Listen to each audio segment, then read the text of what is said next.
L'équipe de France a réussi à gagner ces deux matchs face à la Hongrie, une fois en Hongrie, puis ensuite du côté d'Antares, du côté du Mans. Eh bien, la France s'est donc qualifiée pour la deuxième partie de ses qualifications pour le Qatar en 2027. Ce sera la Coupe du Monde qui sera, elle, qualificative pour les Jeux Olympiques. Oui, c'est très compliqué tout ça. On s'est dit avec Erwan, autant débriefer ces deux matchs-là en famille avec Paul Lacombe. Donc, on accueille Paul qui est en visio depuis chez lui. Est-ce que tu nous entends, Paul? Simple. Je vous entends très bien, salut les gars. Ça va ou quoi? On est à Nagano ou quoi? Qu'est-ce que c'est que cette image? Mais attends. T'aimes pas? Si, toi t'es beau gosse. T'es beau gosse. Non mais c'est juste la qualité de l'image qui est dramatique. C'est les PC à l'ancienne, hein, les gars. Ah ouais, vraiment. Alors ces jeux 84, tu veux les jouer, Polo? Sur l'attaque de zone, vous avez pas mis le ballon assez à l'intérieur, je trouve. Si on part comme ça pendant 2 heures, je pense que ça va être, très long. une longue émission pour tout le monde. Bon, Paul Lacombe, évidemment, joueur de Nanterre 92, hein, vous le savez, joueur 40 sélections de l'équipe de France, Polo. Hein. Et t'es encore là? Ouais, 42. 42 maintenant. Ouais, exactement. Ouais. Bon, raconte-nous un petit peu ton week-end. Donc, je parlais, on va vous donner les scores, etc. Mais donne-nous un peu ton ressenti. Erwan, tu feras de même dans quelques instants. Bah, je vais vous raconter un peu l'histoire des fenêtres. On se rejoint le lundi après la Leaders Cup. Et en général, le début des fenêtres, c'est des entraînements à la mort. On s'entraîne dur, très fort pendant 2-3 jours. Tu te dis, mais tu vas jamais tenir le rythme quoi, jusqu'à la semaine. Après, ça se détend parce que tu sais, les gars, ils veulent montrer, ils sont dans l'intensité tout de suite. Donc, c'est toujours chaud. Et ensuite, le match arrive, ça se détend un peu. Voilà, les entraînements deviennent un peu plus cool. Mais tu sens qu'il y a le stress quand même du match. Tu sens que, faut pas se rater quoi. Et c'est tout le parallèle de ce genre de match où tu vas en Hongrie, très honnêtement, les joueurs, tu les connais. Moi, je les connais parce que j'en ai joué certains en Champions League l'année dernière, ça ne doit pas parler à grand monde. Donc, j'en connais quelques-uns, mais très honnêtement, ça jouerait au Portel ou, tu vois, à Saint-Quentin, quoi, cette année dans notre championnat. Et tu as une sorte de pression qui se crée, tu as une sorte de victoire obligatoire, mais avec la manière qui se crée. Et ça tente tout le monde, en fait. Et c'est pour ça que ce genre de match, quand on va là-bas, surtout le premier match, c'est ultra délicat à jouer. Et c'est pour ça qu'on a galéré comme ça, quoi. Et ta fierté, on prend vraiment un coup, quoi. Quand on revoit les images derrière, ta fierté, elle en prend un coup parce que tu te dis, non, mais attends, mais c'est pas possible, quoi. C'est ces mecs-là qui serrent le match jusqu'à la fin. On doit un shoot au buzzer pour gagner ce match, ça rend dingue. Et Paul, puis après, c'est tout le paradoxe de ces doubles confrontations. En fait, il y avait 2 confrontations, donc une à Zombatelli et l'autre au Mans. En fait, le match du Mans, on savait déjà qu'on allait gagner, et qu'on allait gagner large. Au-delà de l'arrivée en plus de Jalen Howard et d'Elio Kobo, mais on savait que il n'y allait pas avoir de match au Mans. D'ailleurs, il n'y a quasiment pas eu de match. Par contre, c'est la même équipe que tu joues 2 jours avant chez eux, dans le fin fond de la Hongrie. Là, tu sais que c'est le match de tous les dangers. C'est fou comme juste l'aspect géographique a changé complètement la physionomie de ce premier match. Mais l'aspect géographique, et je t'ai dit, la préparation de match, c'est un stress, tu sais, un truc un peu impalpable qui se crée. C'est dingue. Et je pense que cette équipe n'est pas encore construite. Tu sais, ce renouvellement avec Freddy, avec tout ce qui se passe, il n'y a pas encore de match accompli et de fait d'armes. Donc, tu vois, on a du mal pour l'instant à se dire, vas-y, on va faire comme à ce moment-là. Tu vois, ce qui n'existait pas avant, je trouve, de mon point de vue, avant avec Vincent. Et tu vois, l'équipe, elle est en train de se construire. C'est une passation de pouvoir, mine de rien. Aujourd'hui, les boss, là, c'était Eli et Sylvain. Ils doivent faire leur preuve aussi dans cette équipe. Donc, en fait, c'est dans ce rôle-là, surtout. On les suive. Tu vois, donc c'est pas évident. Et c'est tout le paradoxe. Voilà, tu joues des gars pas ouf. Il y a des mecs. Franchement, il y a un gars, on l'a scouté. Il tournait à 5 points de moyenne en Eurocup à Hambourg. Il nous en a foutu 18. Tu vois ou pas? C'est bravo à lui, hein. Ça reste un bon joueur de basket, ça reste un joueur professionnel, mais quand même, tu vois. Et donc, je pense qu'il y a plein de choses à mettre en place. Et Et voilà, et l'essentiel, au final, très clairement, c'est la victoire. On va revenir sur ce que vous avez dit dans le vestiaire après cette victoire et ce tir fou de Sylvain Francisco. Parce que juste avant le tir de Sylvain Francisco, il y a un tir d'un mec à une main. Tu sais, quand il y a des soirs où tu te dis, c'est un bourbier et ça va être un bourbier jusqu'au bout, en fait, presque de s'en sortir, mais je veux qu'on revienne après. Parle-moi un petit peu aussi, tu parles de la prépa et tu parlais des nouveaux cadres un petit peu de cette équipe de France, en tout cas sur ces fenêtres-là. Sylvain, il joue un match d'Euroleague, il fait quasi nuit blanche, il arrive. Raconte-nous dans quel état il arrive, comment il s'intègre, raconte-nous parce que c'est quand même complètement fou. On rappelle encore une fois que le calendrier Euroleague et le calendrier FIBA se marchent dessus et que ça donne des situations complètement ubuesques comme ça. Ouais, donc Sylvain joue le mercredi. Nous, on a débarqué le mercredi à Zombatelli. Et le jeudi matin, on avait un entraînement à 11h. On arrive dans le vestiaire à 10h45, on voit Sylvain comme ça. Sylvain fatigué, ouais, je suis content d'être là les gars, mais ouais, je suis mort, forcément, tu vois. Il a joué la veille, en plus il a joué je crois 41 minutes. Double prolongation. Et tu sais, c'est pas le même monde. Tu viens de jouer à un match contre Olympiakos où t'as foutu 37 dévals. Et là tu vas jouer contre des mecs que tu connais même pas. Tu sais, c'est dur, tu vois. Et puis... Et je sais pas comment dire. Et du coup, en fait, Sylvain, franchement, il a été au top parce que tout de suite, son discours a été cohérent. Il a dit des choses intéressantes. Mais après, tu sais, beaucoup de choses, du coup, reposent sur lui d'un coup. Alors que là, dans cette équipe qu'on avait, moi, j'ai joué avec lui, peut-être Axel Bouteille.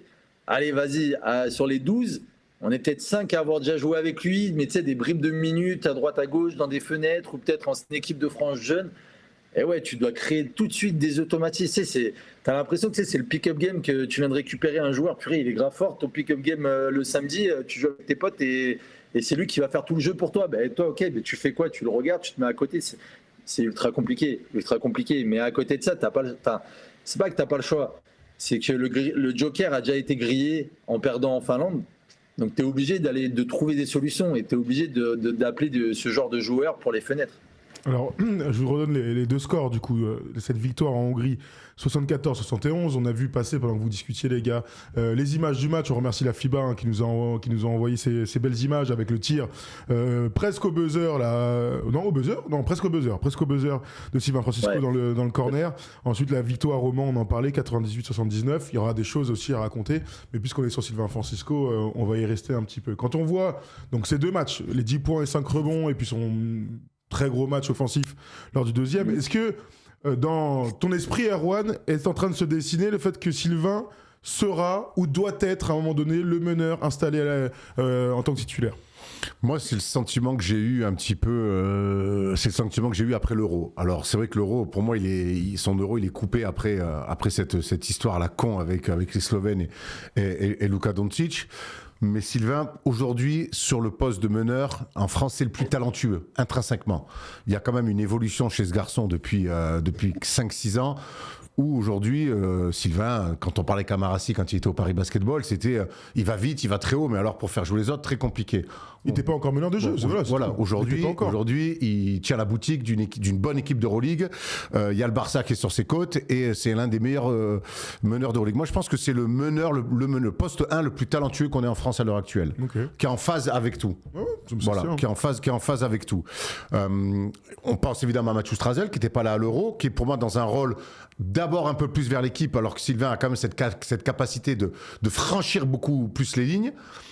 C'est deux profils différents. Maintenant, ce qui m'a naturellement, pour moi, Sylvain est devenu, après l'Euro, un cadre de cette équipe de France-là. On le voit défensivement, mais des pressions tout-terrain incroyables. Après, il y a les réalités d'un match. Est-ce que tu es dans un bon jour, dans un mauvais jour?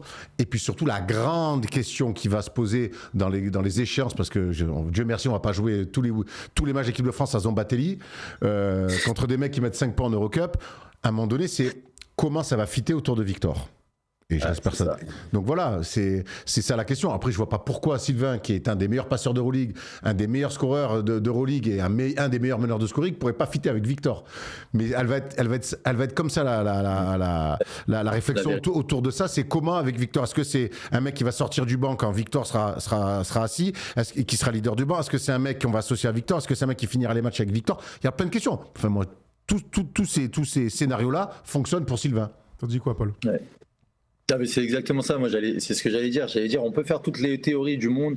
On peut parler de Eli aussi, qui a été excellent et qui montre à quel point il est excellent cette saison. Mais la vérité, ça sera comment les gars vont s'adapter à Victor. Et j'espère, normalement, par rapport à tout ce qu'on entend, normalement, il devrait être là cet été. Déjà, on devrait avoir un petit aperçu. Et ça va être ça, les réponses, on les aura à ce moment-là. C'est quels gars vont suivre le sillage de Victor. Clairement. Et est-ce qu'on a un doute, toi t'es joueur, est-ce que c'est une question qu'on peut poser aujourd'hui à un joueur d'équipe de France, mais est-ce qu'on a un doute sur le fait que ce gars-là qui est en train d'arriver à sa pleine maturité ne puisse pas être au service de Victor lors d'une Coupe du Monde dans 1 an et demi et dans des JO dans 2 ans et demi sur ce qualifie? Non, et puis tu sais, à côté de ça, par rapport à tout ce qu'on dit, mine de rien, c'est le choix, il appartient au sélectionneur quand même. Et le sélectionneur, tu sais, de faire appel, d'être à la demande de Sylvain qui vient de jouer un match 24 heures avant, tu vois, de l'appeler comme ça montre à quel point il lui donne son soutien. Et donc, très honnêtement, voilà, il a pris Mathieu la première fenêtre, il prend Sylvain la deuxième. Donc ça montre que voilà, ce sera les deux meneurs. Dans 2 registres différents. Après, voilà, ce sera juste à complémentarité. Après, il y a 40 minutes. Il y a 40 minutes dans un match. Il y a du temps de jeu à se partager. Il y a plein de choses à faire. D'un match à l'autre, c'est pas le Sophie. C'est compétition. C'est pas l'un ou l'autre. C'est pas l'un ou l'autre. Donc, je vous dis quelques commentaires. Tu peux les associer. On voit souvent. Tu peux aussi on voit Sylvain associé à Nigel S. Davis ou Maudolo souvent, ou à l'inverse, Mathieu associé à Eli et Mac James souvent. Ça existe. Aussi. En plus, tu sais. On va dire par rapport aux tailles, ce sera de la connerie puisque tu auras Victor dans la raquette. Tu vois, donc. Ça, c'est sûr. Bon. Je vous prends quelques commentaires parce que du coup on parle des meneurs de jeu et l'équipe de France passionne toujours tous ceux qui nous regardent. Il y a des noms qui ressortent évidemment. Il y a Nolan Traoré qui aura sûrement son mot à dire vu ce qu'il est en train de produire là depuis quelques semaines avec Brooklyn. On connaît le contexte, c'est un rookie, etc. Mais je vois pas pourquoi ce gars-là on le verra pas peut-être même dès les prochaines échéances parce que je vous rappelle qu'il y a des matchs en juillet et des matchs en août et on devrait voir les jeux. Enfin, a priori, les joueurs de l'équipe de France qui sont en NBA seront avec le groupe. On nous parle aussi de qui de Théo Malédon, évidemment. Qu'est-ce que je peux vous citer d'autre? J'ai quand même l'impression que les gars qu'on est en train de citer, Mathieu et Sylvain, ont une longueur d'avance sur tous ces mecs-là. Ouais. Mathieu, ce qui est là où il est très fort, Mathieu, c'est que il a marqué des points en n'étant pas là cet été. Tu vois, il s'est blessé, on a dit ça a été terrible et comme finalement Andrew l'année précédente, voilà, comme avant les JO, un peu ça. Donc il a marqué les esprits par son absence. S'il avait été là, ça aurait été un petit peu différent. Du coup, mais de toute façon, tu pars dans une compète avec 3 meneurs. Vincent Collet l'avait fait une fois à la Coupe du Monde, on se souvient non, pas en Chine. Non, là où on était allé. D'ailleurs, on s'était sorti en poule aux Philippines. Et ça n'avait pas marché avec 2 meneurs. Donc, on partira avec 3 meneurs. Donc, aujourd'hui, les 3 meneurs ont évidemment qu'on a un regard très attentif sur Nolan Traoré, mais qui aujourd'hui est un jeune joueur qui est en train de se chercher d'abord lui-même, de se trouver lui-même. Oui. Aujourd'hui, il y a quand même, que ça soit Théo, Mathieu ou Sylvain, et je trouve que les 3 sont assez complémentaires et que ça t'offre pas mal de possibilités. Je trouve que Nolan, ça sert à rien. Pour moi, Nolan, on pourra voir après une 2e saison NBA et dans la projection des Jeux Olympiques. Et tu sais, tout ce qu'il fait en NBA, je respecte énormément parce que j'y suis jamais allé, on va pas se mentir. T'aurais dû, Polo. Mais je veux dire, le format FIBA est complètement différent. Tu vois, il faut t'installer, il faut venir faire tes preuves. Tu peux pas dire au gars, ouais, il est bon en NBA là depuis un moment, ok, bah ça va être ton meneur titulaire. Non, ça n'existe pas. On n'est pas la Slovénie, enfin, pardon, pas la Slovénie. Ouais, bah encore et encore. Tu vois, on n'est pas des nations comme ça, la Suède ou la Finlande où tu as 3 joueurs NBA et tu les mets direct dans l'équipe. Tu vois, on a un réservoir énorme, que ce soit d'Euroleague ou NBA. Donc il faut faire attention à tout ça. Nolan sait très bien ce qu'il fait, laissons-lui du temps. Il viendra sûrement en prépa ou faire des matchs, peut-être qu'il sera 3e meneur, peut-être qu'il décidera de le prendre en 3e meneur, mais sûrement dans la hiérarchie derrière les 2 qu'on a cités. Tu vois, et petit à petit qu'il s'installe et qu'il apprenne de tout ça. En tout cas, Sylvain Francisco, pour marquer des points, c'est dur de faire mieux. Hein. Tu joues à Major League, tu dis attends, t'inquiète, je serai là le lendemain pour toi. Tu fais une nuit blanche, tu déboules et tu mets le tir de la gagne. Sachant qu'il y a 2 ans, souvenez-vous qu'il perd aussi sa place au JO par rapport à la fenêtre de février où il était venu Peut-être qu'il n'était pas dans les dispositions parfaites pour pouvoir performer, mais en tout cas, ça avait énormément joué à l'époque. C'était il y a 2 ans Mais maintenant. tu vois, ça fait partie. J'y étais, je me souviens. On avait joué Croatie et Bosnie et le Vince, il était un peu déçu des prestats et tout. Au point de ne pas le prendre dans le groupe élargi avant les JO. Je trouve que c'est l'une des grandes évolutions de Sylvain aussi, c'est qu'il n'a pas de petits matchs, il a plus de attitude, comme on dit, tu vois, où il était parfois un peu facile, un peu nonchalant. Je trouve que là, tous les matchs que je me mate d'Euroleague, tous les matchs où on le voit en équipe de France, et là, le match au Mans d'ailleurs, où il y a très vite un éclat, mec, il est toujours, il a un minimum très élevé. Tout à fait. Tu me fais penser à l'Euroleague. Avant d'enchaîner, je voudrais qu'on parle des joueurs qui ont marqué des points. On fait quand même un petit coucou à toute la rédaction de Squeak. On a appris ce week-end malheureusement que Squeak c'était fini.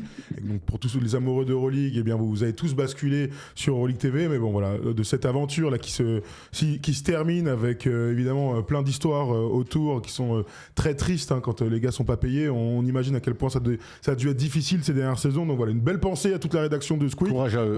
On les connaît pratiquement tous, donc voilà, on pense fort à vous, messieurs. Et dames, si, bien sûr.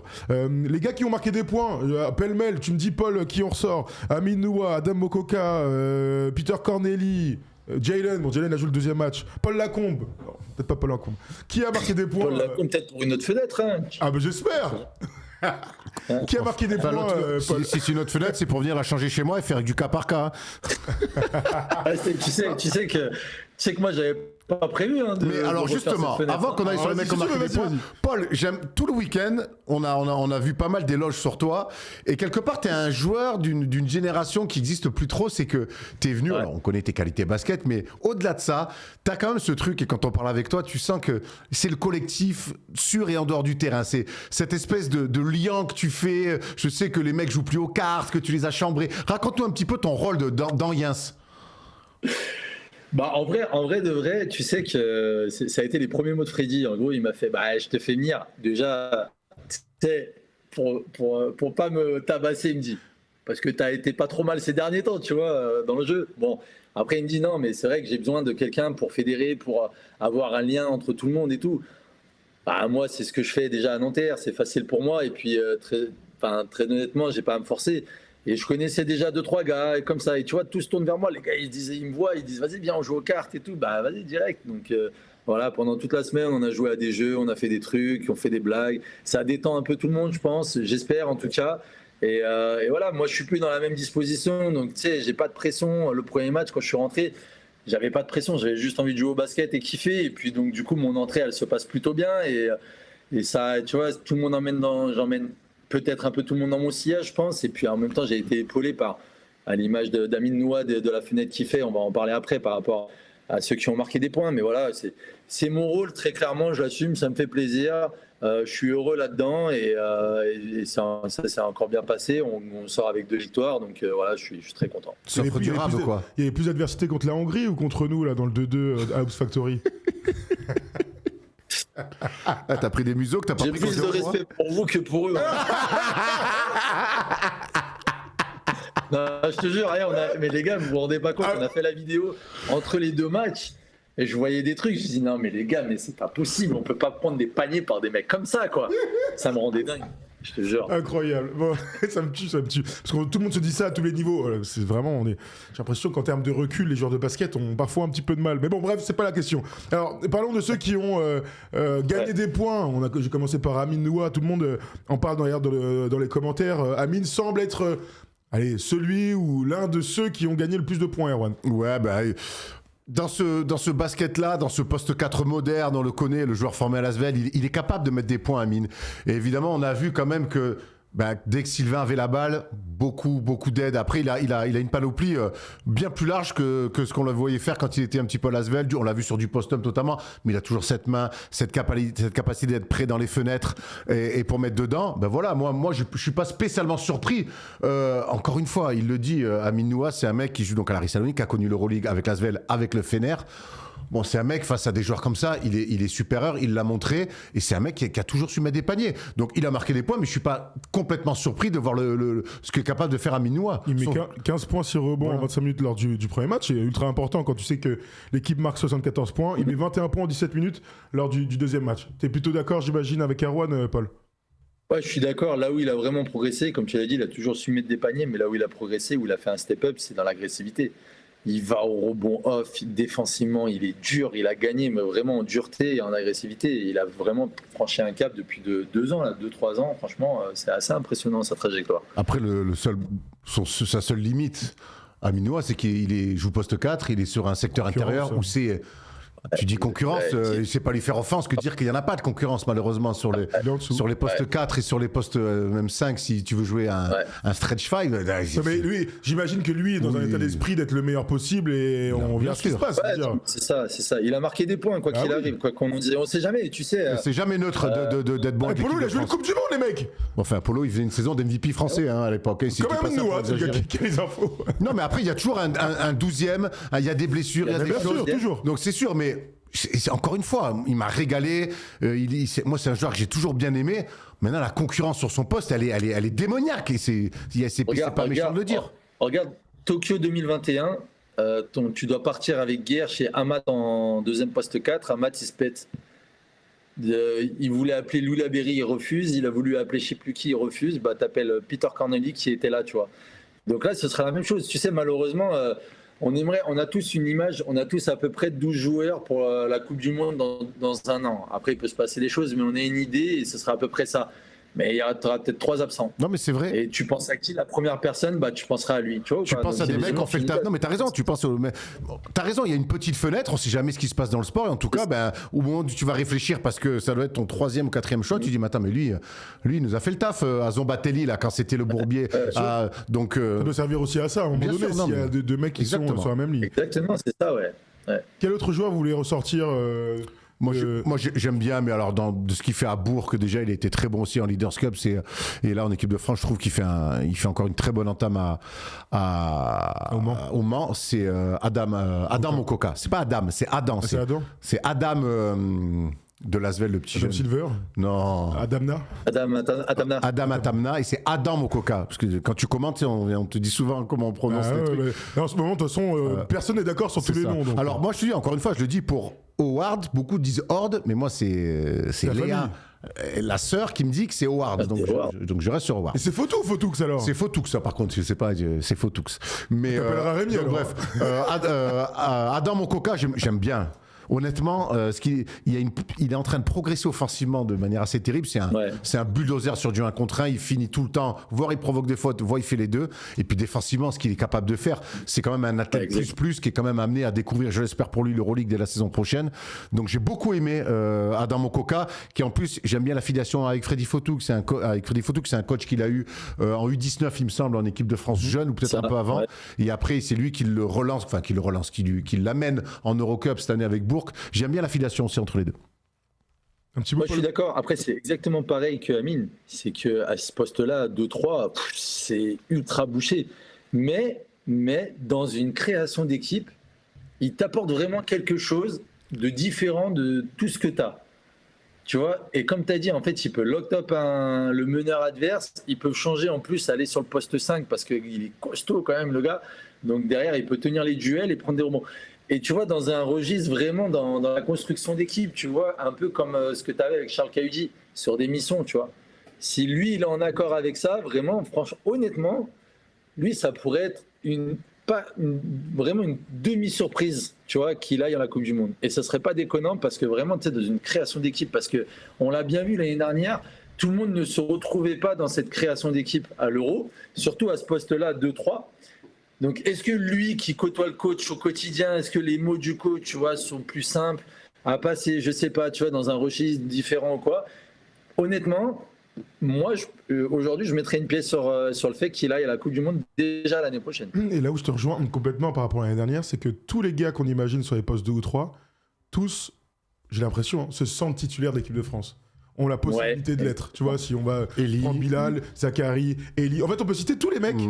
Qui arrive en disant, tu sais quoi, moi je vais arriver, je vais gagner ma place dans le 5. Et donc parfois, dès que tu parlais de Charles Cahudi, c'est clairement le meilleur exemple possible. Il sait qu'il sera pas, qu'il sera pas titulaire. Par contre, il sait qu'il aura toujours une place dans les 12 et surtout un rôle à jouer dans les longues compétitions internationales. Ouais. Parce que bon, Il est champion d'Europe, Charles Caudi, dans ce bien sûr, rôle-là. bien sûr, c'est un gars qu'on a vu sur le terrain, tu vois. Donc, voilà, écoute, si Adam Mokoka passe le cut dans 1 an et demi, et ben tant mieux pour lui. De toute manière, ce qui est bien, c'est qu'on a beaucoup de temps pour juger les mecs, hein, mine de rien. Tu vois, là, il y a juillet, il y a août, et puis tu auras toute l'année 2027 pour arriver à la première échéancier. C'est long, hein. Très curieux de voir la fenêtre de juillet déjà, parce qu'il aura tout le monde déjà dans l'idée qu'est-ce qu'il va choisir, qu'est-ce qu'il va prendre. T'as raison, et c'est Wemby qui a dit qu'il y sera, sauf s'il y a une finale NBA. On va lui souhaiter quand même d'aller au bout plutôt que d'être en équipe de France en juillet, et on espère par le contre qu'il sera forcément là lors du mois d'août. Un dernier mot que vous voulez rajouter sur cette équipe de France? Il y a un dernier truc qui t'a... Si, tu peux nous parler vite fait de Freddy, comment ça s'est passé avec lui pendant ces petites semaines? Bah écoute, pas mal de... Tu sentais quand même, très honnêtement, tu sentais qu'il y avait un peu de tension, un peu de pression par rapport au mauvais résultat de la première fenêtre, tu vois. Et voilà, malgré tout, de la cohérence dans les choix, je trouve. L'équipe a été quand même assez bien construite. Il n'y avait pas... Moi, en tout cas, sur ce que j'ai vu sur toute la semaine, tu vois, très honnêtement... En plus, on fait un match cohérent contre la Hongrie, le premier match. On est quand même à plus 11 tout le match. Et à la fin, tu sens qu'il y a de la tension. Tu sens, c'est ce que j'ai dit au début, tu sens qu'il n'y a pas encore cette sérénité qui doit faire de l'équipe de France quand tu joues ce genre d'équipe. Parce que tu es à la recherche de résultats, parce que tu es à la recherche encore de ton image, de trouver qui tu es, tu vois, de ton identité. Et bon, c'est pour ça qu'on a déroulé le deuxième match. Et je pense que ce sera beaucoup plus simple. Du coup, il y aura beaucoup plus de légèreté déjà en juillet, je pense, à l'intérieur. En plus, il aura tout le monde. Donc voilà. Donc je lui souhaite vraiment de la réussite parce qu'en plus, il m'a rappelé. Donc c'est un bon gars. Dis-moi, Polo, deux dernières choses. On t'a botté en 2-2 avec Tom. Tu nous as ramené 2 shorts de l'équipe de France, j'espère. Ils sont là, hein. Attends, un blanc et un bleu, c'est ça? Peu importe, un blanc, un bleu. Bah, pas un vert, hein. Ouais, t'as d'autres. Ceux de Nanterre, ceux de Nanterre, ils sont lourds. de Nanterre, les gars. Ouais, oh là là là là. Short de Nanterre. Le merch, il est lourd. Les de Nanterre, cette année, ils sont dingues. Dis à Pacal de nous mettre 2 shorts de côté aussi. Par contre, je suis pas sûr que ce soit vos tailles, hein, les miens. Pourquoi? Tu fais quelle taille, toi? Je fais du L. Bon, c'est bon pour la cuisse gauche d'Erwan, ça. Taille de guêpe. Ouais. En plus, c'est les trucs. Lui, il aime bien porter court. Ouais, non, mais moi, calcif, ça, moi, il faut qu'ils soient un peu larges. Envoie 2 XL. 2 équipes de France et 2 Nanterre. Et deuxième chose, Polo. Erwan, t'as d'autres sources pour l'équipe de France, toi. Ah ouais, c'est vrai. Oui, mais j'ai déjà un short bleu marine. J'ai déjà un short Chinois le d'équipe de France. V3, Boris, il me régale à chaque fois. Bâtard, va. Dis-moi, Polo, deuxième chose, dans 2 semaines, je commente. Ouais. Je commente dimanche contre la SIG. Je serai là, donc sois bon. En plus, le match de Polo, hein, là. Sois bon. Ça va être ton match. Ça va être chaud, ça va être chaud. Ça va être le match, ça va être chaud. Mais on a hâte de jouer ce match. Ça va nous juger en plus sur cette fin de saison. On va voir un peu. Vous allez être attendu là. Pour finir dans le top 2, top 3, top 4, ou si on a les appâts. Bah écoute, Polo, merci de nous avoir appelés. C'était un plaisir. Comme toujours, tu nous régales. Si seulement tu pouvais parler de NBA, franchement, on s'amuserait bien. Ah, vous me demandez pas mon avis. Ça va aller. Merci Polo. Quand on fera l'émission BCL Eurocup, promis, tu seras dans le canapé. Merci à Paul Lacombe. On t'embrasse. Passe nous voir un peu. Les gars, allez supporter Nanterre 92 et Paul Lacombe. Superbe saison. Merci. Bisous Polo. C'est le meilleur. Vous a régalé. C'est le meilleur. Bon, voilà pour cette petite page d'équipe de France. Si vous imaginez, c'est toujours un plaisir. Si vous imaginez d'autres meneurs de jeu potentiels avec Sylvain Francisco, avec Mathieu Strazel, etc., vous n'hésitez surtout pas à nous dire. Hein, bien sûr, comme d'hab, dans les commentaires de ce replay. C'est toujours un kiff de voir notre équipe de France. Et la prochaine fois, il y aura les joueurs NBA, tous les joueurs d'Euroleague, sous la coupe de Freddy Fotoux. D'ailleurs, je suis obligé de vous lire cette petite blague pour finir. C'est RB. Il a une question pour nous. C'est Fotou ou vrai rhume?